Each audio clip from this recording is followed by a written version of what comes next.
backup camera fires 40 kHz pulses and times the echoes 3 feet behind you. 2 systems watch that space, sound you can't hear, and a camera that fixes its own bent view. Here's how both see. This is not a small problem. Behind a tall SUV sits a blind zone that can hide a small child standing 3 feet back. You'd never see them in the mirror. So the car uses 2 separate technologies to cover it. The beeping sensors are one. The camera on your screen is a completely different one. Most people think they're the same. They're not. Start with the beeps. Buried in your bumper are little discs called piezo transducers. Squeeze them with electricity and they buzz. They fire a burst of sound at 40 kHz, far too high for you to hear, then fall silent and listen. The sound races out, bounces off whatever's back there, and comes home as an echo. The car doesn't measure the echo, it measures the clock. Here's the whole trick in one line. Sound moves at about 343 meters per second. Time how long the round trip takes, multiply and divide by 2 because the pulse went out and came back. That's your distance.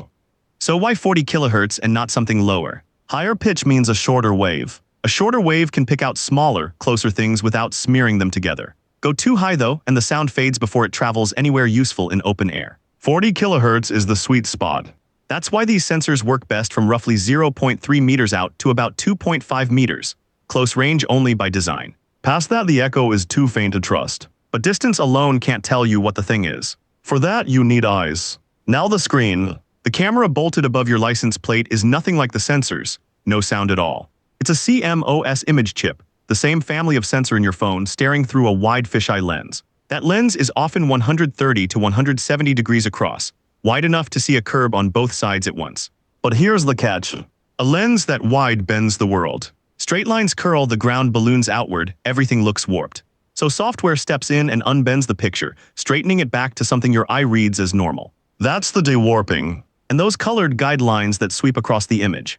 They're drawn in software too, and they bend as you turn the wheel.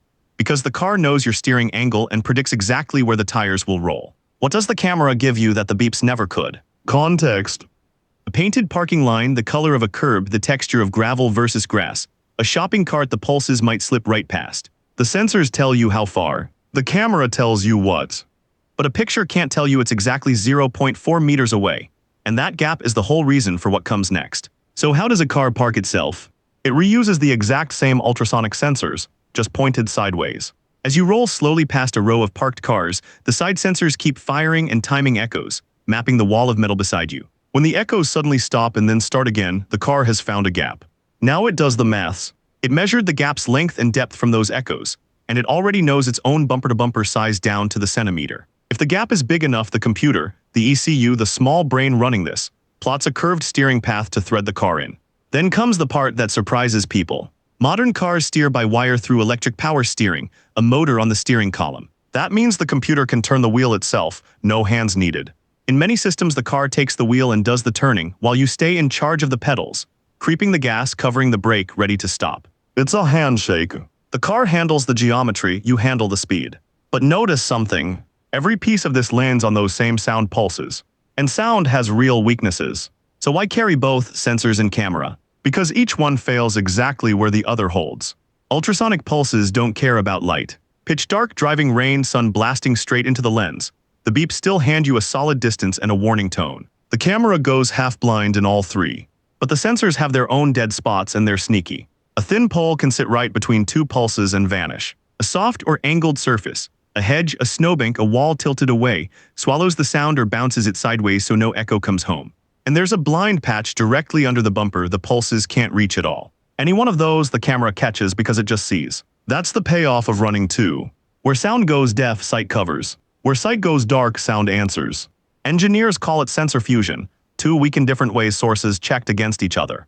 Some cars add a third. Short-range rear radar for cross-traffic, spotting a car speeding up the lane behind you far faster than a walking pace pulse ever could. No single sensor is trusted alone. The whole design assumes each one will fail and plans for it. Now the whole box is open. The beep is not the car seeing.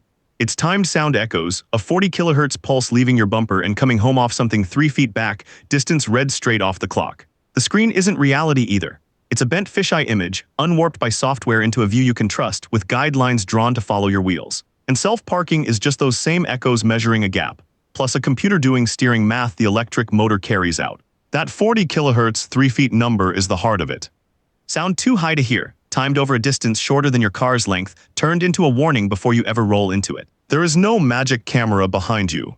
There's a deaf-in-the-dark microphone and a blind-in-the-dark eye, each covering for the other. That's sensor fusion. Two flawed senses stitched into one that rarely misses. So the next time you back out and the screen lights up, you know it's two senses working as one.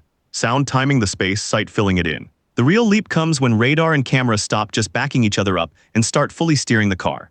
That's the fusion running self-driving, and it's the next box will open.